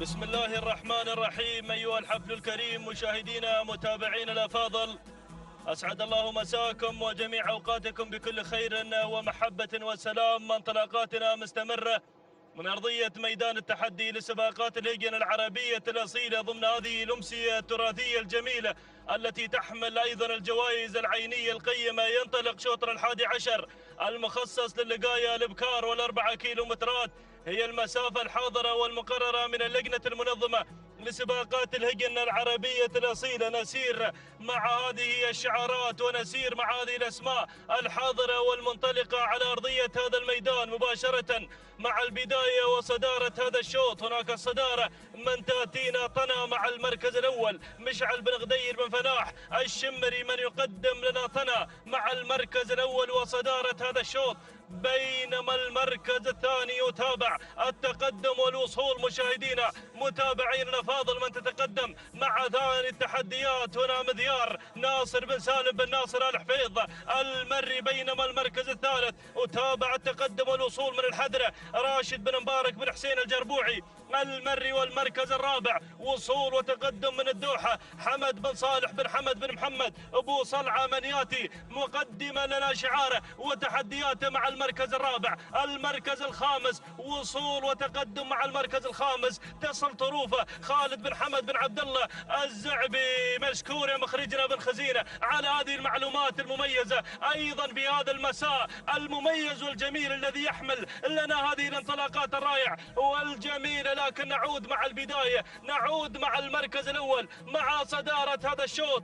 الصدارة هناك مع مذيار ناصر بن سالم بن ناصر الحفيظ المري، من يقدم لنا شعاره وتحدياته المميزة والجميلة، بينما المركز الثاني تتقدم هنا طنا بشعار أيضا مشعل بن غدير بن فلاح الشمري زميلنا الإعلامي، ياتي مقدما لنا شعاره ومقدما لنا طنا مع المركز الثاني. المركز الثالث وصول وتقدم من روعة خالد بن محمد بن خالد بن عبد الله العطية مع المركز الثالث. والمركز الرابع وصول أيضا من شعار بالعرج مقدما لنا أيضا انطلاقة وحضور الحذرة راشد بن مبارك بن حسين الجربوعي المري. وخامس المراكز وصول وتقدم هنا من مواري علي بن حمد بن جابر العذبة من يصل مع المركز الخامس. هكذا هي الخمسة الأسماء الأولى المتقدمة في هذا الانطلاق المميز والجميل. ولكن عودة مع البداية، عودة مع بن حفيظ من يقدم لنا شعاره ويقدم لنا مذيار مع صدارة هذا الشوط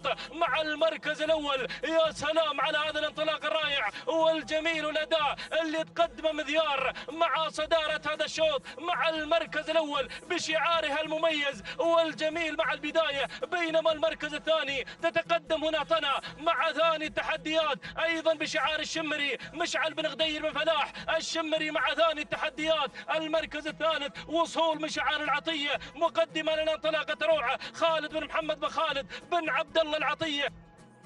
بينما المركز الرابع وصول وتقدم مشاهدينا الكرام هناك من تتقدم الحذرة بشعار بالعرج قادم مع المركز الرابع. والمركز الخامس وصول أيضا وتقدم من اللي واصل في هذا الانطلاق وصلت مواري علي بن حمد بن جابر العذبة. لكن عودة مع البداية بن حفيظ يحافظ على المركز الأول مع البداية، يقدم يقدم لنا أيضا انطلاقة شعاره مع صدارة هذا الشوط حاضر بن حفيظ مع بداية هذا الانطلاق المميز والجميل، يطمح بنقطة أيضا هذا الشوط. بوابة الكيلومتر الأخير تستقبل الأصايل. الله يا سلام، البداية والمركز الأول مذيار ناصر بن سالم بن ناصر آل حفيظ المري مقدما لنا مذيار مع صدارة هذا الشوط، بينما المركز الثاني طناما تتقدم مشعل بن فلاح أيضا الشمري، بينما أتابع وصلت الحذرة، تحركت الحذرة بشعار بالعرج حاضر ومنطلق في هذا الشوط، ووصل شعار بالسيقان أيضا في هذا الانطلاق المميز، ووصل شعار العذبة يقدم لنا انطلاقة المميزة والجميلة. وتابع أيضا الوصول في هذه اللحظات من وصلت مشاهدينا الكرام في هذا الانطلاق المميز والجميل، وصول أيضا من سعادة تصل في هذا الانطلاق الرائع، أو عفوا مشاهدينا الكرام الظبي حمد بن عبد الله بن علي آل فهيد المري. تابع هذا القدوم المميز والجميل، يا سلام. وأيضا وصل العطية ووصل بن برقان، الجميع بدأ بالقدوم لكن البداية راحت هناك مشاهدينا الكرام. الظبي بشعارك أيضا هناك بشعار مشاهدينا الكرام حمد بن عبد الله بن علي آل فهيد المري، يطير بناموس هذا الشوط، يحقق هذا الانتصار مع انطلاقة الظبي. سلام للظبي، سلام وسلام لمالك الظبي أيضا حمد بن عبد الله بن علي آل فهيد. أسعد الله مساك وسلمت يمينك على هذا الأداء المميز والجميل اللي تقدمه الظبي. تهانينا والناموس. بينما المركز الثاني وصلت مشاهدينا الكرام صملة عبد الله بن علي بن عبد الله العطية، والمركز الثالث وصلت طروفة لخالد بن حمد بن عبد الله الزعبي. المركز الرابع وصلت مهمة لناصر بن حمد بن حميد الزرعي. والمركز الخامس كان الوصول والقدوم أيضا من التماس محمد بن بخيت بن حميد بن برقان المقارح. هكذا مشاهدينا الكرام تابعنا هذا الشوط، ولكن حضرت الضبيب بحضور الكبار محمد بن عبد الله بن علي آل فهيد المري هذا الفوز وهذا الانتصار. تهانينا والناموس لمالك الظبي على هذا الفوز والانتصار المميز. توقيتها الزمني 5 دقائق 58 ثانية 33 جزء من الثانية. تهانينا والناموس أيضا لمالك الظبي محمد بن عبد الله بن علي آل فهيد المري. بينما المركز الثاني وصلت مع المركز الثاني مشاهدينا الكرام متابعين الأفاضل، المركز الثاني كان الوصول من صملة، توقيت الزمن 6 دقائق 2 و4 أجزاء من الثاني. تهانينا والناموس لعبد الله بن علي بن عبد الله العطية. بينما المركز الثالث مشاهدينا الكرام حضرت أيضا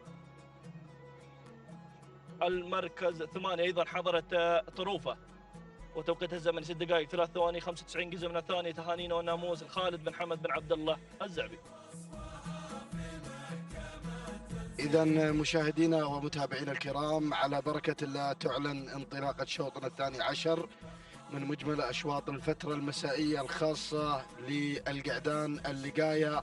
نتابع مشاهدينا الأعزاء انطلاقة هذا الشوط، ونتابع الأسماء المندفعة والباحثة بناموس هذا الشوط. نتابع أول المراكز لفان للسيد علي بن عبد الهادي بن محمد بن حبيشة النابة المري. بينما المركز الثاني سراب للسيد محمد بن زيد بن علي بن ديله المري على مستوى المركز الثاني. بينما المركز الثالث نتابع القادم مضيوم لسهيل بن هادي بن علي بن حفار المري يتواجد على مستوى المركز الثالث. بينما النقلة مباشرة إلى المركز الرابع. نتابع مشاهدينا الكرام القادم في هذه اللحظات هجام لعبد الله بن سالم بن سليم الزرعي يتواجد وينطلق في المركز الرابع. بينما المركز الخامس وصل ظبيان لسالم بن علي بن سعيد آل بريص المري. هذه النتيجة مشاهدينا الأعزاء في أشواط العمانيات، في تحديات سن اللقاية.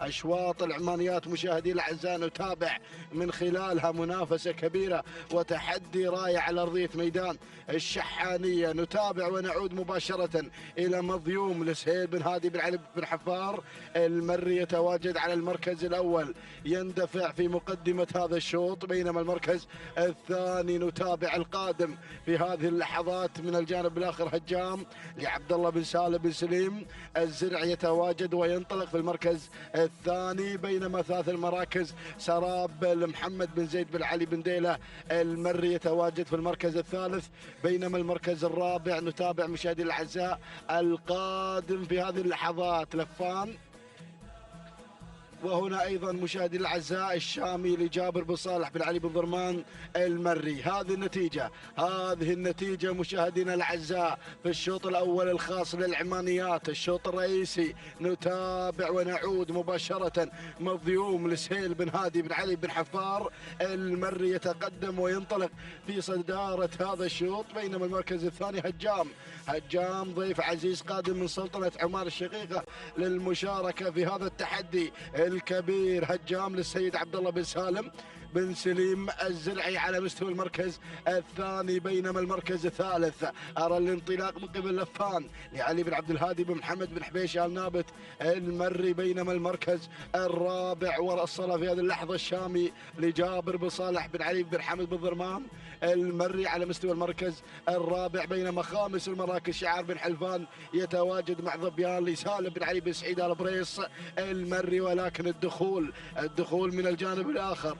وتابع القادم في هذه اللحظة رعد لحمد بن صغير بن حمد العويسي. هذه النتيجة مشاهدينا الكرام للخمس المراكز الأولى، وأرى شعارات قادمة مشاهدينا الأعزاء بكل قوة قادمة لتعلن هذا التحدي الكبير في أشواط العمانيات.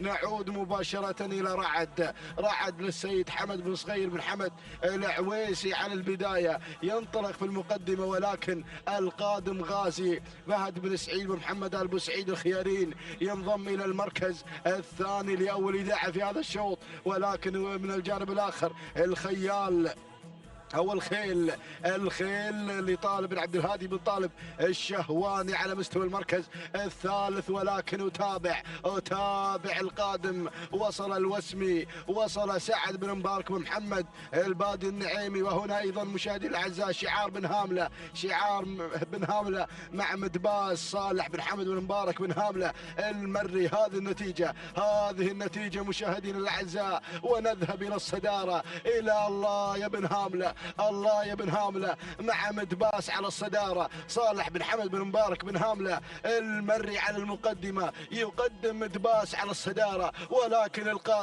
أتابع القادم الوسمي شعار بن بادي بدأ يصل في هذه اللحظات سعد بن مبارك بن محمد البادي النعيمي، ولكن الله مدباس على الصدارة. مدباس مشاهدينا الأعزاء يتواجد في المركز الأول ويحمل رقم 1. هنا شعار بن هاملة، صالح بن حمد بن مبارك بن هاملة المري، تهانينا والناموس على فوز مدباس بالمركز الأول وانتزاع مدباس بالمركز الأول في شوط العمانيات. تهانينا والناموس على هذا الفوز الكبير. المركز الثاني الوسمي لسعد بن مبارك بن محمد البادي النعيم.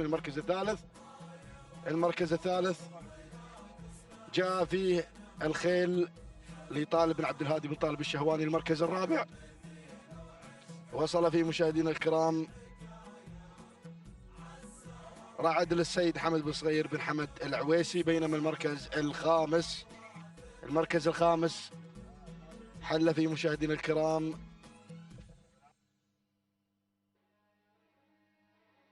المركز الرابع رعد لحمد بن صغير بن حمد العويسي، بينما خامس المراكز الخيل لطالب بن عبد الهادي بن طالب الشهواني. إذا مشاهدي الأعزاء تهانينا والناموس مرة أخرى لمالك مدباس صالح بن حمد بن مبارك بن هاملة المري. التوقيت الزمني 5 دقائق 56 ثانية 20 جزء من الثانية. تهانينا والناموس. بينما المركز الثاني حل فيه مشاهدينا الكرام الوسمي لسعد بن مبارك بن محمد البادي النعيمي. التوقيت الزمني 5 دقائق 57 ثانية 92 جزء من الثانية. تهانينا والناموس. بينما المركز الثالث وصل فيه مشاهدينا الكرام طرق لمسفر بن محمد بن مسفر الجربوع المري.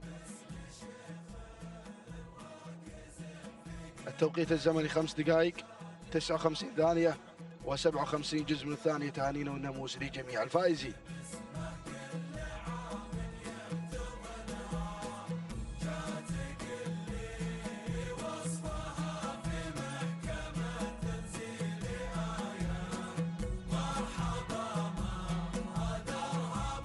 مشاهدينا متابعينا الاعزاء في كل مكان، تتواصل التحديات والاثاره على ارضيه ميدان التحدي ميدان الشحانيه في هذا المساء، وعلى بركه الله ينطلق الشوط الثالث عشر الخاص للكار لقاية من مسافة 4 كيلومترات. نسير مع هذه الأسماء المنطلقة ومع هذه الشعارات المندفعة والباحثة عن الناموس. نبدأ مع البداية. أول الأسماء مرضية بشعار راشد بن محمد بن حمد اللنقح المري يتقدم مع أول الأسماء وأول الشعارات.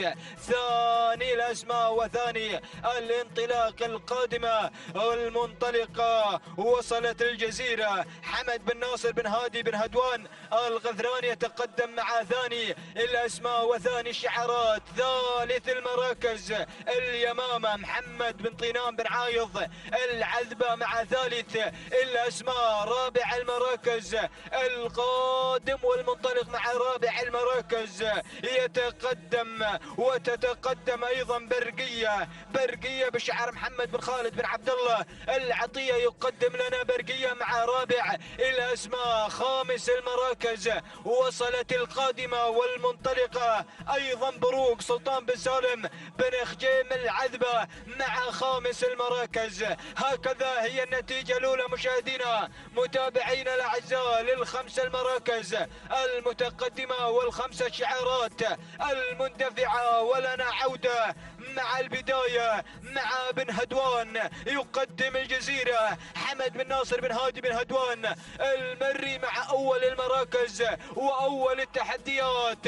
ثانيا تنطلق مع ثاني الأسماء وثاني الشعارات. وصلت القادمة مرضية راشد بن محمد بن حمد اللنقح المري مع ثاني الأسماء وثاني الشعارات. ثالث المراكز شعار العطية قادم مع برقية مع ثالث الأسماء. محمد بن خالد بن عبد الله العطية يقدم برقية على ثالث الانطلاق. رابعا وصلت القادمة والمنطلق اليمامة محمد بن طينان بن عايض العذبة المري مع رابع المراكز. خامس الأسماء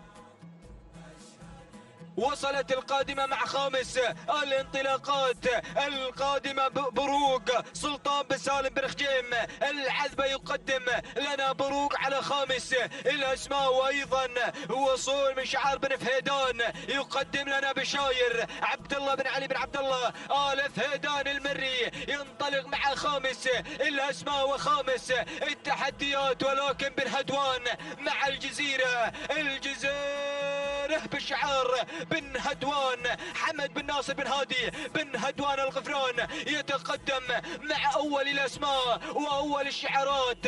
أيضا قادمة مرضية راشد بن محمد بن حمد اللنقح يقدم لنا مرضية. ثالث الأسماء القادمة الفريسة قادمة بشعار راشد بن علي بن سالم بن سنيد الدعية. ورابع المراكز بن فهدان مع أجواء الكيلو متر الأخير والخطير يقدم لنا بشاير عبد الله بن علي بن عبد الله آل فهيدان المري. وخامس الأسماء وصلت اليمامة أو أيضا بروق سلطان بن سالم بن خجيم العذبة يقدم بروق على خامس المراكز. ولكن بن هدوان مع البداية مع أول الأسماء وأول الشعارات. الله يا بن هدوان يقدم لنا الجزيرة مع أول الأسماء. هنا تنطلق الجزيرة مع أول المراكز وأول التحديات. بنت الفايز تنطلق بنت الفايز وأول دخول لها في هذا الموسم. الله يا الجزيرة حمد بن ناصر بن هادي بن هدوان يقدم لنا الجزيرة مع أول الأسماء. وصلت الأسماء وصل البرنس قادم أيضا. وصل شعار بن برقان. ولكن الجزيرة مع البداية مع الفوز والانتصار. بنت الفايز تنطلق ينطلق مع الفوز والانتصار. تهانينا والناموس لبن هدوان على هذا الفوز وعلى هذا الانتصار. تهانينا والناموس لمالك الجزيرة أيضا حمد بن ناصر بن هادي بن هدوان المري. وثاني الأسماء وصلت هنا أيضا رهف محمد بن بخيت بن برقان. وثالث المراكز لدمي بشعار محمد بن طالب بن عقيل. ورابع المراكز وصلت زاوية بشعار محمد بخيت بن حزام بن زيد المري. وخامس المراكز بغداد بشعار محمد بن ناصر بن مبارك بن حمود آل شافي. مشاهدينا متابعينا الأعزاء، هكذا هي النتيجة للخمسة المراكز المتقدمة. تهانينا والناموس لمالك الجزيرة حمد بن ناصر بن هادي بن هدوان، والتوقيت الزمني 5 دقائق 55 ثانية و84 جزءا من الثانية. تهانينا والناموس لمالك الجزيرة حمد بن ناصر بن هادي بن هدوان. وثاني الأسماء وصلت رهف، والتوقيت الزمني 5 دقائق 57 ثانية و52 جزءا من الثانية. تهانينا والناموس لمحمد بن بخيت بن برقان. وثالث الأسماء وصل شعار البرنس مع ثالث المراكز 5 دقائق 57 ثانية و61 جزءا من الثانية. تهانينا والناموس لجميع الفائزين.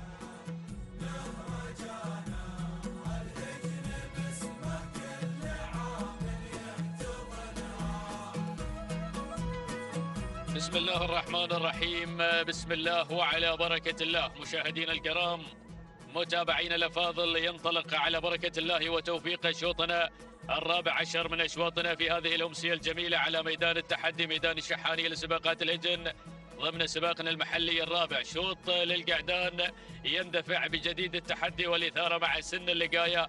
4 كيلومترات هي المسافة إلى خط النهاية، والأعداد أيضا المشاركة في هذا الشوط. نتمنى التوفيق لكل الأخوة المشاركين.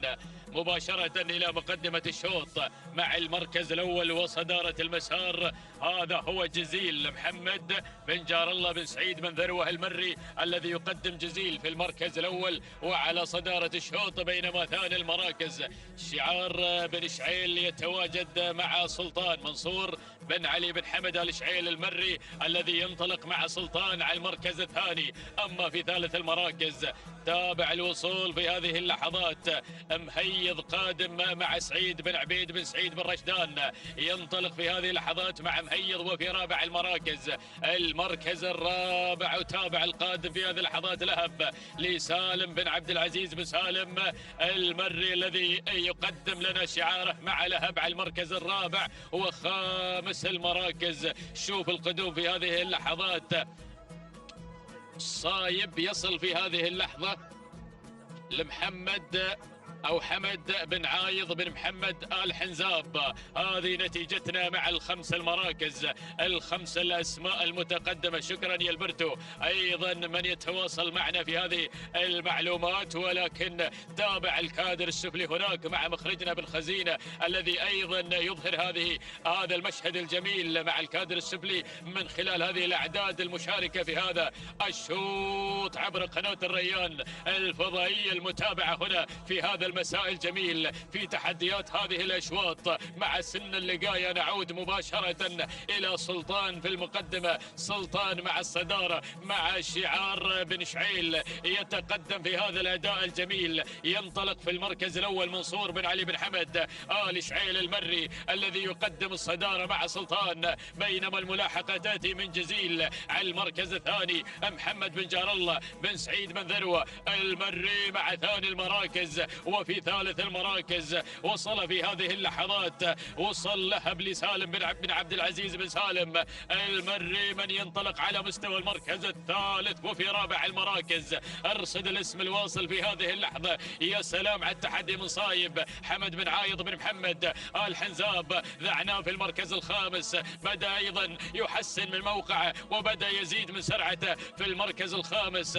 وتابع القادم في هذه اللحظة مهيض سعيد بن عبيد بن سعيد سعيد بن رشدان. يا هو شوط مع انطلاقة القعدان. الله الله الله الله الله على هذا الأداء الجميل اللي نتابعه من خلال هذه الأشواط المسائية، إلا أن بن شعيل لازال يحكم القبضة على مسار الشوط من خلال تحديات البداية مع سلطان في المركز الأول على الصدارة وعلى البداية. هذا التحدي الجميل مع مركز الصدارة مع بن شعيل. المركز الثاني جزيل يصل في هذه اللحظة مع ثاني المراكز محمد بن جار الله بن سعيد بن ذروة المري، ولكن تابع صايب يبغي يصيب الهدف في هذا الشوط. حمد بن عايض بن محمد الحنزاب المركز الرابع، رابع المراكز، وصل له بن سالم بن عبد العزيز بن سالم بن عبد العزيز المري. وفي المركز الخامس يا سلام يا دينار محمد بن سالم بن محمد بن عسيكر المري.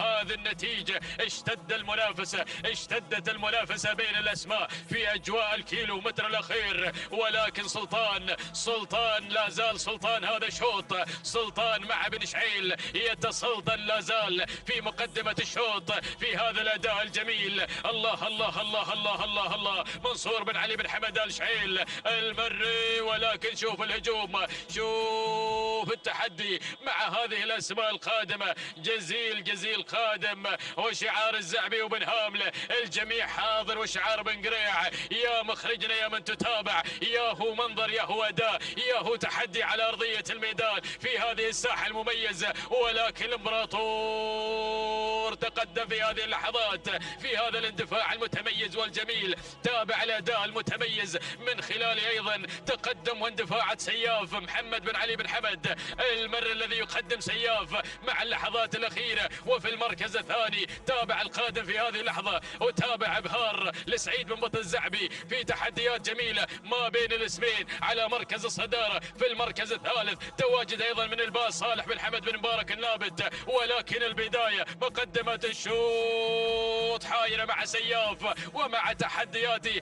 أيضا إبهار. من الرابح في هذا الشوط؟ الإمبراطور الزعبي. ولكن الله على هذا الأداء والدخول الجماعي. بنتابع المخرج مشاهدينا الأعزاء مع تحدياتي وانطلاقاتي هذا الشوط. المركز الثالث من وصل الباز لصالح بن حمد بن مبارك بن بعيهان آل نابت. المركز الرابع كان الوصول من الفايز لمحمد بن طالب بن محمد بن عقيل. المركز الخامس من وصل رمز لعلي بن ناصر بن علي آل مريزيق المري. تابعنا مشاهدينا الاعزاء هذا الشوط الذي حمل التحدي حتى الرمق الاخير، ولكن الاندفاع الجميل من خلال مسار هذا الشوط تابعناه من شعار الزعبي وشعار الامبراطور. لحظة الإعادة نتابعها مع مخرجنا المتابع في هذا الشوط، وخط النهاية هو الفيصل ما بين الاسمين. نتابع معكم مشاهدينا الفوت والفنش في هذه اللحظات.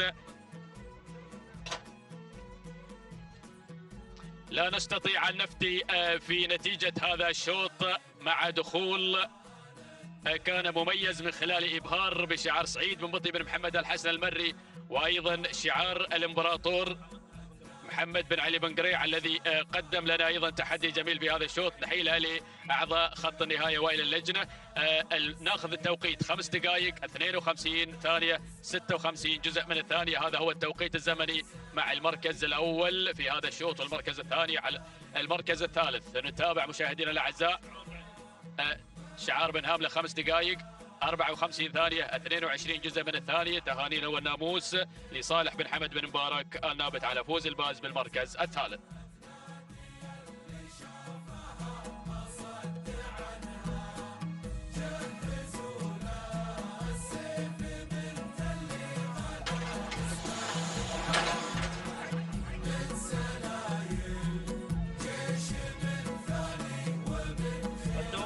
مستمر مشاهدينا متابعينا الكرام، وانطلاقاتنا مستمرة من أرضية ميدان التحدي لسباقات الهجن العربية الأصيلة. ينطلق شوط الختام، ختام هذه الأمسية التراثية الجميلة التي حملت لنا أيضا انطلاقات سن اللقاية. يسير شوطنا الخامس عشر، وأيضا شوط خاص بالإبكار اللقاية وال4 كيلو مترات. نسير مع هذه الأسماء والشعارات المميزة الحاضرة والمنطلقة في هذا الانطلاق المميز والجميل مباشرة مع البداية والمركز الأول وأول الأسماء الحاضرة والمنطلقة مع المركز الأول من تأتينا مقادير لسالم بن عنزان بخاتم العنزان النعيمي. يحضر الشعار البرشلوني ويقدم لنا مقادير سالم بن عنزان بخاتم العنزان النعيمي، بينما المركز الثاني يتابع التقدم والوصول مشاهدينا الكرام مع ثاني التحديات.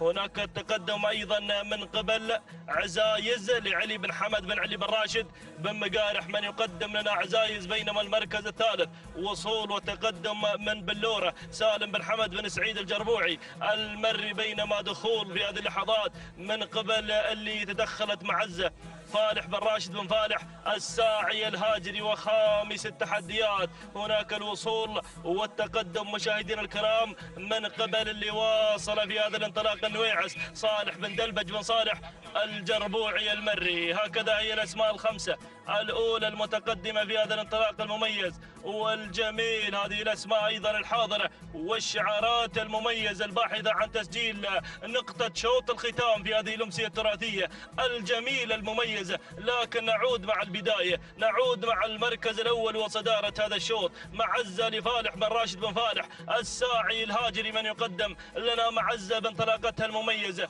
والجميله، بينما المركز الثاني تتقدم هنا مقادير بشعار سالم بن عنزان بخاتم آل عنزان النعيمي مع ثاني التحديات. المركز الثالث وصول من خلاص علي بن حمد بن راشد المري من يصل شعار بن جهيم مقدما لنا انطلاقه شعاره وتحدياته المميزه والجميله، بينما أتابع ميمنه الميدان هناك القدوم والدخول ايضا من قبل سندس اشعيل بن عبد الله بن عبد الهادي بن حمران المري، وايضا تدخل شعار بن اشعيل مقدما لنا انطلاقه شعاره المميز والجميل في هذا المسار الرائع والجميل مع المركز الخامس. هكذا هي الخمسه الاسماء اذا مشاهدينا متابعينا الكرام. لكن نعود مع البدايه، نعود مع المركز الاول معزه لفالح بن راشد بن فالح الساعي الهاجري من يقدم لنا ايضا انطلاقه معزه بادائها المميز والجميل هناك مع البدايه والمركز الاول، بينما المركز الثاني سندس لشعيل بن عبد الله بن عبد الهادي بن حمران من يقدم لنا شعاره وتحدياته المميزه والجميله. المركز الثالث دخول ايضا من شعار المغامر مقدما لنا ايضا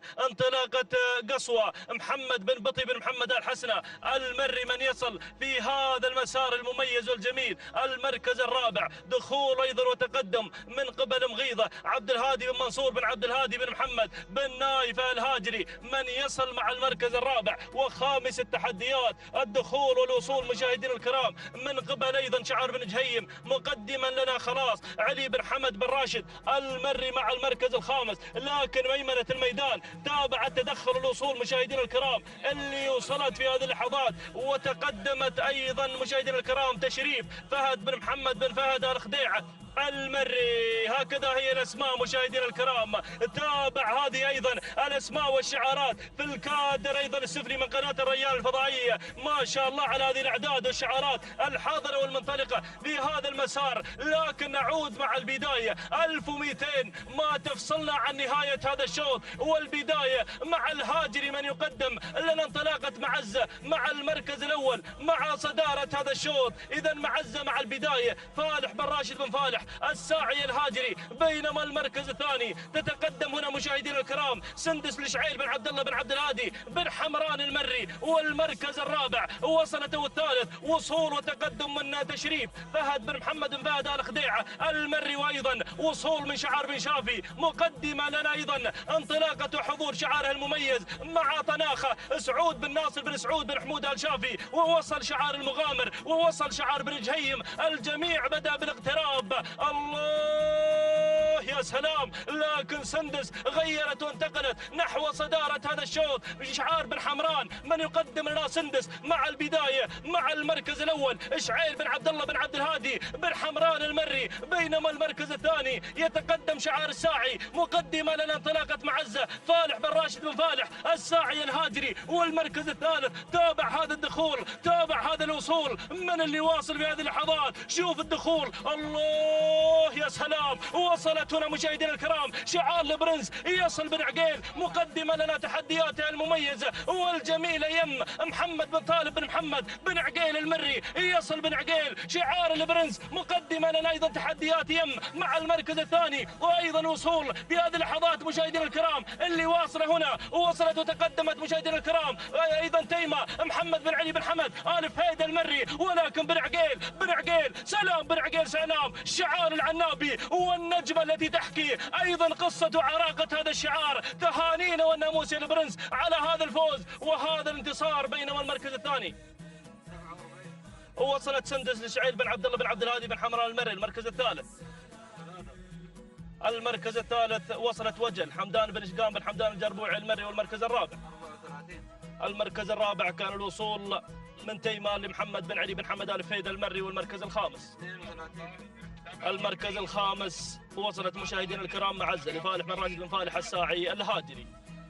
إذا مشاهدينا الكرام تابعنا هذا الشوط، حضر شعار البرنس ليكون نجما ساطعا مع شوط الختام، وقدم لنا أيضا يم في هذا الشوط لتكون أيضا الاسم المميز في هذا الانطلاق الرائع والجميل. تهانينا والناموس لمحمد بن طالب بن عقيل، إلى الوالد أيضا من قدم وحضر هذا الشعار مقدما لنا شعاره المميز وانطلاقته الأميز في هذا المساء. تهانينا والناموس يا بن عقيل على هذا الفوز وهذا الانتصار. يم إذا وتوقيتها الزمني 5 دقائق 57 ثانية 32 جزء من الثانية. تهانينا والناموس لمحمد بن طالب بن محمد بن عقيل على هذا الفوز وهذا الانتصار. بينما المركز الثاني وصلت سندس وتوقيتها الزمني 5 دقائق 57 ثانية 49 جزء من الثانية. تهانينا والناموس الشعيل بن عبد الله بن عبد الهادي بن حمراء المري. بينما المركز الثالث حضرت وجل وايضا توقيتها الزمني 5 دقائق 58 ثانية 68 جزء من الثانية. تهانينا والناموس لحمدان بن شقام بن حمدان الجربوعي المري. إذا مشاهدينا الكرام متابعينا الأفاضل